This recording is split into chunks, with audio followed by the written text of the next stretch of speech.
الحمد للہ وکفا وسلام علی عبادہ الذین اصطفیٰ اما بعد فاعوذ باللہ من الشیطان الرجیم بسم اللہ الرحمن الرحیم۔ معزز سامعین، 23 جنوری بروز منگل 2023 بعد نماز فجر کا یہ درس حدیث مصطفیٰ صلی اللہ علیہ وآلہ وسلم ہماری سلسلہ وار گفتگو ہے شرح ادب المفرد، اور اس کی آج یہ قسط نمبر 161 ہے۔ غالباً اللہ کمی پیشی معاف فرمائے۔ اور آج کا درس انشاءاللہ حدیث نمبر 916 سے لے کر 921 تک جاری رہے گا انشاءاللہ۔ اللہ تعالیٰ سے دعا ہے اللہ تعالیٰ حق سچ بیان کرنے کی توفیق عطا فرمائے، اور اللہ تعالیٰ عمل والی باتوں پر عمل پیرا ہونے کی توفیق عطا فرمائے۔ یہ بیان چل رہا تھا کہ بدشگونی لینا، فال لینا۔ آج ایک عجیب و غریب بیان ہے، آپ بڑی توجہ سے سنیے گا۔ یہ جی ہے باب الشؤم فی الفرس، گھوڑے میں نحوست ہونے کا بیان۔ گھوڑے میں حدیث نمبر 916۔ حدثنا اسماعیل قال حدثني مالک عن ابن شہاب عن حمزة وسالم ابن عبد الله بن عمر عن عبد الله بن عمر ان رسول اللہ صلی اللہ علیہ وآلہ وسلم قال۔ یہ سیدنا عبداللہ بن عمر رضی اللہ تعالی عنہما سے روایت ہے کہ نبی کریم رؤوف الرحیم صلی اللہ علیہ وآلہ وسلم نے فرمایا، الشؤم فی الدار، کہ نحوست گھر میں ہے، والمرأتی، اور نحوست عورت میں ہے، والفرسی، اور نحوست گھوڑے میں ہے۔ زمانہ جاہلیت میں ان 3 چیزوں کو منحوس سمجھا جاتا تھا۔ بعض لوگ اپنے گھروں کو منحوس سمجھتے تھے، مثلا گھر میں کوئی پرابلم آ گئی، گھر کی چھت گر گئی، دیوار گر گئی، تو کہتے تھے یہ گھر بڑا بے برکتوں والا ہے، بڑا منحوس گھر ہے۔ اور اسی طرح گھوڑا جو قابو میں نہیں آتا تھا یا جو سفر میں کام نہیں دیتا تھا، بہت چھلانگیں لگا کے اپنے سوار کو گرا دیتا تھا، یا وہ گھوڑ دوڑ میں، گھوڑ ریس میں ہار جاتا تھا، اس کو لوگ کہتے تھے یار یہ تو بالکل منحوس گھوڑا ہے۔ اور اسی طرح عورتوں کے بارے میں بھی یہ گمان تھا۔ چنانچہ زمانہ جاہلیت میں عورتوں کے ساتھ بڑا عجیب و غریب سلوک ہوتا تھا کہ اگر مثال کے طور پہ ایک مرد کی پہلی بیوی فوت ہو گئی ہے اور اس نے دوسری عورت سے شادی کر لی، اب وہ مر گیا، تو اس کی پہلی بیوی کی اولاد جیسے وہ وراثت تقسیم کرتے تھے ویسے وہ ماں کو بھی تقسیم کرتے تھے۔ بیٹا کہتا تھا پہلے میرے ابے کی بیوی تھی، اب میری بیوی ہے۔ اور ہندوؤں میں آج بھی ایک فرقہ ہے کہ جس کا جب خاوند مر جاتا ہے تو اس کی چتا میں اس عورت کو بھی جلنا پڑتا ہے۔ اس کو ستی کی رسم کہتے ہیں، یا پھر وہ ساری عمر منحوس سمجھی جاتی ہے کہ اس کے گھر آتے ہی میرا تو بیٹا مر گیا، او بھائی خاموش ہو جو سارے، اور فلاں ہو گیا فلاں ہو گیا۔ تو عورت کو کوئی قابل ذکر مقام نہیں دیا جاتا تھا، حتیٰ کہ بیٹیوں کو زندہ دفن کر دیا جاتا تھا۔ تو میرے نبی کریم صلی اللہ علیہ وسلم نے عورتوں کو مقام عطا فرمایا، بیٹی کے لیے جنت کی بشارت عطا فرما دی کہ بیٹی کی پرورش کرنے والا، شادی کرنے والا میرے ساتھ ایسے ہوگا جیسے یہ انگلیاں ساتھ ساتھ ہیں، یوں اشارہ کر کے بتایا۔ اسی طرح بہن کے بارے میں بھی فرمایا، بیوی کا بھی بڑا مقام دیا، ماں کو بھی، نانی دادی سب کے مقام ہے، جدادوں میں حصہ رکھا گیا، وغیرہ وغیرہ۔ اب اگلی حدیث سے یہ حدیث کھل کر سمجھ آ جائے گی کہ حدیث نمبر 917۔ حدثنا اسماعیل قال حدثنی مالک عن ابی حازم بن دینار عن سہل بن سعد ان رسول اللہ صلی اللہ علیہ وآلہ وسلم قال۔ حضرت سہل بن سعد رضی اللہ تعالیٰ عنہ سے روایت ہے کہ سرکار دو عالم صلی اللہ علیہ وسلم، اونچی پڑھ دیا کرو، کچھ نہیں ہوتا انشاءاللہ، بڑا ثواب ہے، صلی اللہ علیہ وسلم۔ آپ نہیں بھائی، بڑے ساتھی اونچی پڑھے، صلی اللہ علیہ وآلہ وسلم نے فرمایا کہ قال، فرمایا، ان کان الشؤم فی شیء، اگر نحوست ہوتی تو، اب یہ لفظ ہے، اگر کسی چیز میں نحوست ہوتی تو ففی المرأتی، تو عورت میں ہوتی۔ کیوں ہوتی؟ ایک تو اس کو وہ ہر مہینے کیا کہتے ہیں اس کو، ماہواری کا عارضہ لاحق ہے، یہ بھی وجہ ہے، اور اس کی گواہی نصف ہے، اور اس کی دیت بھی نصف ہے۔ دیت سمجھتے آپ؟ عورتوں کو بڑا غصہ ہے بیچاریوں کو، جو دین سے دور ہے نا، یہ جو روشن خیال قسم کی عورتیں ہیں ان کو بڑا غصہ ہے۔ وہ کہتی ہے دیکھو جی، مرد کی دیت پوری اور عورت کی دیت آدھی۔ ہمارے ایک دوست ہیں ایم پی اے صاحب، 2013 میں وہ ایم پی اے بنے، انہوں نے مجھے وہاں بلایا، تو ادھر عورتیں سی ساری بیٹھی ہوئی، ادھر بندے تھے۔ میں خطاب کرنے لگا تو وہ بعد میں ایک عورت کھڑی ہو گئی، اس نے کہا مولانا صاحب یہ تو بتا دیں ہم بیچاریوں نے کیا قصور کیا ہے، ہماری دیت ہی آپ مولویوں نے آدھی کر رکھی ہے۔ میں نے کہا بی بی قرآن نے کی ہے۔ کہنے لگی کیوں کی، ہمارا کیا قصور تھا؟ بعد میں پتہ چلا کہ وہ کسی کالج کی پروفیسرہ تھی، تو اس وقت میں نے ان کو جواب دیا، میں نے کہا آپ نے یہ سمجھا نہیں، آپ کی گواہی آدھی اس لیے رکھی گئی ہے کہ آپ کو کچہریوں اور عدالتوں کے چکر نہ پڑے، اللہ اس جھمیلے میں آپ کو ڈالنا ہی نہیں چاہتا۔ نمبر 2، دیت آپ کی جو آپ کو آدھی ملنی ہے، آپ کی دیت آدھی ہے، مرد کی برابر ہے، اس میں لاس تو ہمارا ہوا، نقصان تو ہمارا ہوا۔ مثال کے طور پہ اللہ نہ کرے کسی کی بیوی قتل ہو جائے، اس کی دیت ہے آدھی، اور ملے گی کس کو؟ مرد کو۔ بڑے اوکھے بول رہے ہو بھائی، اگر بیوی فوت ہو جائے، قتل ہو جائے، فوت نہیں، تو اس کی دیت کس کو ملے گی؟ مرد کو، شوہر کو، تو آدھی ملے گی، ہمیں ملی۔ اور اگر خامد قتل ہو جائے، اس کی پوری دیت کس کو ملے گی؟ بیوی کو۔ تو آپ بتائیے فائدہ کس کو ہو رہا ہے؟ نقصان ہمارا ہو رہا ہے، غصہ پھر بھی ان کو چڑھ رہا ہے، ہماری آدھی ہے۔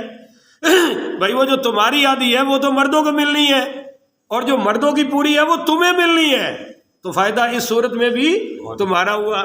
اب ایک ان کا انکار، ایک اعتراض یہ ہوتا ہے کہ ہمیں اللہ تعالیٰ نے 2 لڑکوں کے برابر، یعنی الذکر مثل حظ الانثیین یا حظ الانثیین، کہ ایک لڑکے کا حصہ 2 لڑکیوں کے برابر۔ بولیے، ایک لڑکے کا حصہ 2 لڑکے، وہ یہ بھی کہتی ہیں۔ تو میں نے کہا بھی تم ادھر باپ سے بھی لے گئی اور سارا خرچہ کس پر ڈالا؟ خامد پر۔ تمہارا نان و نفقہ کس پر ہے؟ خامد پر ہے، تمہیں تو ضرورت ہی نہیں تھی، مگر پھر بھی اللہ تعالیٰ نے اور نبی کریم نے تم پر احسان کرتے ہوئے 2 لڑکیوں کے برابر ایک لڑکے کا حصہ، یعنی تمہیں پھر بھی آدھا حصہ عطا فرمایا جا رہا ہے لڑکے کے مقابلے میں۔ یہ چند مسائل ہیں۔ اچھا جی، اب آپ اس کو دوسری طرح سے سمجھ لیں۔ اگر کوئی عورت دیندار بھی نہ ہو، اخلاق والی بھی نہ ہو، اور معاذ اللہ اللہ نہ کرے بے اولاد بھی ہو، بد زبان بھی ہو، بد اخلاق بھی ہو، تو کیا کہیں گے؟ کہ بڑی منحوس ہے۔ بولو، بڑی منحوس۔ بھائی چلو کوئی خوبی تو ہو نا، کہ زبان میٹھی ہو، اخلاق والی ہو، پیار والی ہو، پر وہ بھی نہیں ہے تو کہیں گے بڑی منحوس عورت ہے۔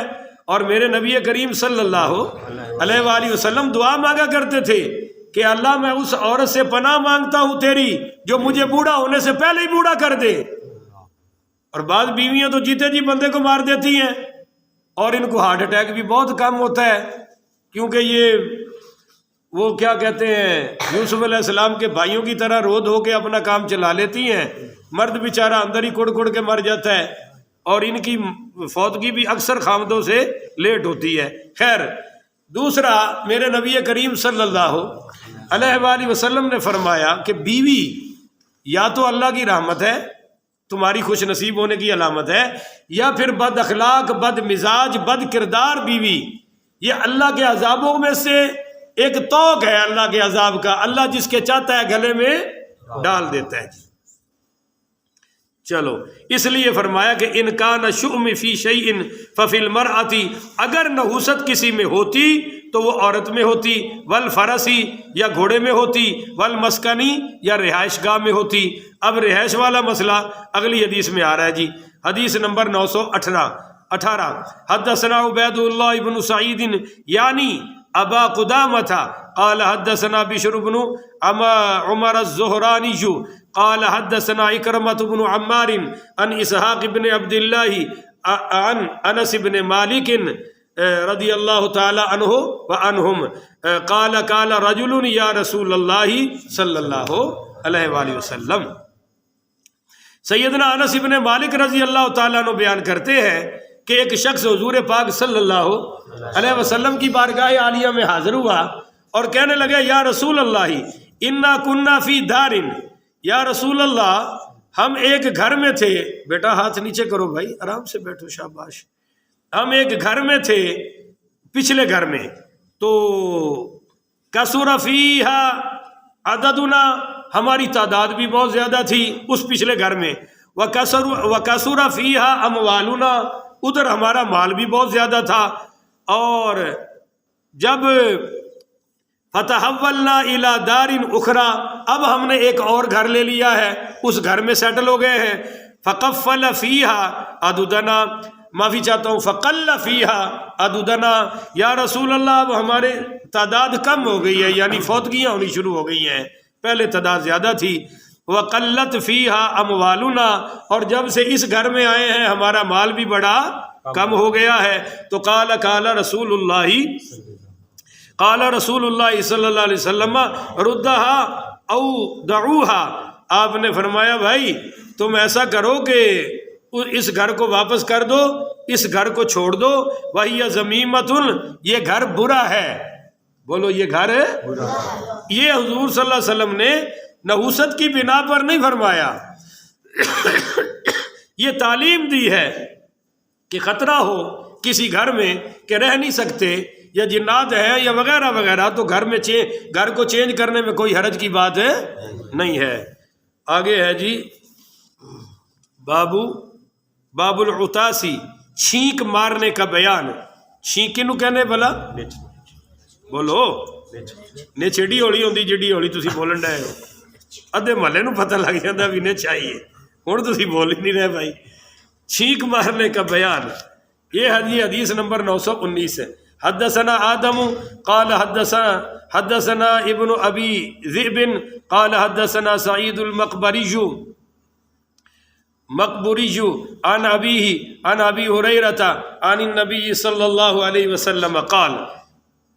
سیدنا ابو ہریرہ رضی اللہ تعالی عنہ بیان کرتے ہیں کہ نبی کریم صلی اللہ علیہ وآلہ وسلم نے فرمایا ان اللہ یحب العطاس ویکرہ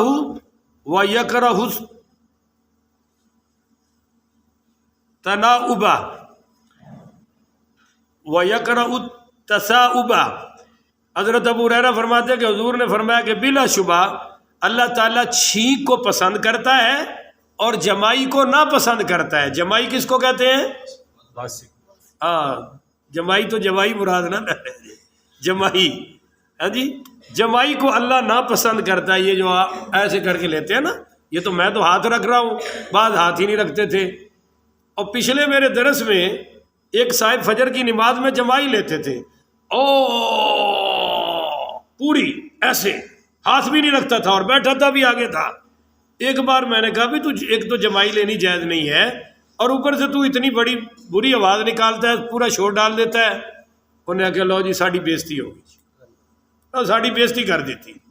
اور یہ نہ سوچا کہ اللہ اس کو پسند کرتا. اب سنیے کتنی ناپسند ہے.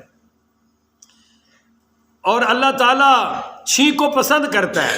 آگے فرمایا فَإِذَا عَطَسَ فَحَمِدَ اللَّهُ فَحَقٌّ عَلَى كُلِّ مُسْلِمٍ سَمِعَ أَن يُشَمِّتَهُ، کہ اگر پس جب کوئی چھینک مارے اور اللہ تعالیٰ کی حمد کرے، یعنی چھینک آئے تو کیا کہنا چاہیے جی؟ الحمدللہ. تو ہر مسلمان پر لازم ہے کہ اس کا جواب دے، اور وہ جواب کیا ہے؟ یرحمک اللہ. اگلی حدیث میں آ رہا ہے. تو یہاں صرف اتنا ہے کہ ہر مسلمان پر لازم ہے اس کو جواب دے. اور آگے آپ صلی اللہ علیہ وسلم نے فرمایا وَأَمَّا التَّثَاؤُبَ وَأَمَّا التَّثَاؤُبُ فَإِنَّمَا هُوَ مِنَ الشَّيْطَانِ. رہ گئی جمائی تو آپ نے فرمایا یہ تو شیطان کی طرف سے ہے. سن رہے ہو بھائی؟ یہ تو شیطان کی طرف سے ہے. فَلْيَرُدَّهُ مَا اسْتَطَاعَ فَإِذَا قَالَ ہاں، جب تو چاہیے کہ اس کو جتنا ہو سکے روکو. آپ نے فرمایا جمائی کو جتنا ہو سکے اس کو روکو. فَإِذَا قَالَ جب تمہیں جمائی آتی ہے تم کرتے ہو ہاں ایسے کہتے آواز نکلتی ہے نا, تو فرمایا ضَحِكَ مِنْهُ الشَّيْطَانُ تو شیطان تم پر ہنسنا شروع کر دیتا ہے. وہ کہتا ہے دیکھو دیکھو میرا کام بن گیا. تو علماء کرام نے لکھا ہے, محدثین نے لکھا ہے کہ جمائی سستی کی علامت ہے, اور اس سے جسم و جان پر بوجھ پڑتا ہے, ایک عجیب قسم کی سستی اور جمود طاری ہوتا ہے, اور شیطان اس کو پسند کرتا ہے, اللہ اس کو پسند نہیں کرتا. اس سے انسان میں ایک سستی پیدا ہو جاتی ہے اور شیطان کی خوشنودی کا ذریعہ بن جاتا ہے. اس لیے جب جمائی آئے پہلے تو پوری کوشش کرو کہ نہ آئے, اور دوسرا آواز نہ نکلے, اور تیسرا کہ زور سے ناک سے ہوا نکالی جائے تو جمائی رک جاتی ہے. چوتھا یہ ہے کہ نچلے ہونٹ کو دبا لے دانتوں میں ایسے, تو جمائی رک جاتی ہے. اور چوتھا یہ ہے کہ پانچواں یہ ہے کہ خیال کیا جائے کہ کسی نبی کو کبھی جمائی نہیں آئی. سبحان اللہ. کسی نبی کو کبھی کوئی جمائی نہیں آئی, کسی رسول کو نہیں آئی. تو ہمیں بھی اس سے بچنا چاہیے. شیطان ہنستا ہے کہ میں نے بندے کو بے وقوف بنا دیا. اللہ تعالی ہمیں اس سے محفوظ فرمائے. آمین. آگے ہے جی باب ما یقول اذا عطس جب کسی کو چھینک آئے تو وہ کیا کہے, اس کا بیان. حدیث نمبر 920 حدثنا موسیٰ عن ابی اوانة عن عطاء عن سعید بن جبیر عن ابن عباس قال اذا عطس احدكم فقال الحمد للہ قال الملک رب العالمین. حضرت ابن عباس رضی اللہ تعالیٰ عنہ سے روایت ہے, وہ فرماتے ہیں کہ جب تم میں سے کسی کو چھینک آئے تو تم کہو الحمدللہ, تو فرشتہ کہتا ہے رب العالمین. سبحان اللہ. بولو جی فرشتہ کیا کہتا ہے؟ رب العالمین. اور جب فَإِذَا قَالَ رب العالمین, اور اگر ہم پورا پڑھ دیں الحمدللہ رب العالمین رب العالمین, تو فقال الملک یرحمک اللہ, تو فرشتہ کہتا ہے کہ اللہ تم پر اپنا رحم نازل فرمائے. تو ہمیں کہہ دینا چاہیے الحمدللہ رب العالمین. یہاں یہ آ رہا ہے پورا جملہ. اب بعض جاہل لوگ یہ کہ شکر الحمدللہ, بھائی الحمدللہ بھی وہی ہے, شکر بھی وہی ہے, اور شکر اردو کا بھی کلمہ ہے, لہذا شکر کہنے کی ضرورت نہیں, الحمدللہ سے شکر خود بخود ہو جاتا ہے. اچھا جی آگے حدیث نمبر 921 آج کے درس کی آخری حدیث. حدثنا موسیٰ بن اسماعیل قال حدثنا عبد العزیز بن ابی سلمۃ قال حدثنا عبداللہ بن دینار عن ابی صالح السمانی عن ابی ہریرہ عن النبی صلی اللہ علیہ وسلم قال. سیدنا ابو ہریرہ پاک رضی اللہ تعالی عنہ بیان کرتے ہیں کہ نبی کریم صلی اللہ علیہ وآلہ وسلم نے فرمایا کہ اذا عطس فلیقل الحمدللہ, کہ جب تم میں سے کسی کو چھینک آئے تو اس کو کیا کہنا چاہیے جی؟ الحمدللہ. پچھلی روایت میں رب العالمین بھی ہے, اس میں صرف الحمدللہ ہے, تو رب العالمین کہہ دے تو الحمدللہ بھی آ گیا اور رب العالمین بھی آ گیا, مگر یہاں اس میں صرف الحمدللہ. تو فرمایا جب کسی کو چھینک آئے وہ کہے الحمدللہ. فَإِذَا قَالَ فَلْيَقُلْ لَهُ أَخُوهُ أَوْ صَاحِبُهُ يَرْحَمُكَ اللَّهُ, تو جو اس کا بھائی یا اس کا دوست اس الحمدللہ کو سنے تو وہ کہے یرحمک اللہ. وہ کیا کہے جی؟ اللہ تجھ پر رحم کرے. فَإِذَا قَالَ لَهُ يَرْحَمُكَ اللَّهُ فَلْيَقُلْ يَهْدِيكَ اللَّهُ وَيُصْلِحُ بَالَكَ, تو پھر یہ کہے جس کو چھینک آئی تھی کہ بھائی يَهْدِيكَ اللَّهُ وَيُصْلِحُ بَالَكَ, اللہ تعالیٰ تجھے ہدایت عطا فرمائے اور اللہ تیرے سارے کام سیدھے کر دے. تو ایک چھینک پر دیکھیں کتنی عبادت کمائی جا رہی ہے اور کتنا اللہ کا ذکر کیا جا رہا ہے. اس کی وجہ یہ ہے کہ ایک گیس اٹھتا ہے دماغ کی طرف, اگر وہ چھینک نہ آئے تو بندے کو فوری دماغ کی نسیں پھٹ سکتی ہیں اور یہ فوری مر سکتا ہے, مگر جو ہی نیچے وہ چھینک آ جاتی ہے تو یہ حملہ ہٹ جاتا ہے. تو سمجھ لو ہر چھینک پر اللہ ہمیں نئی زندگی عطا فرما رہا ہے. خدا نخواستہ چھینک نہ آئے تو بندے کی فوری موت واقع ہو سکتی ہے. اللہ تعالی ہمیں یہ ذکر اذکار کرنے کی توفیق عطا فرمائے۔ آخر ودعوانا ان الحمدللہ رب العالمین۔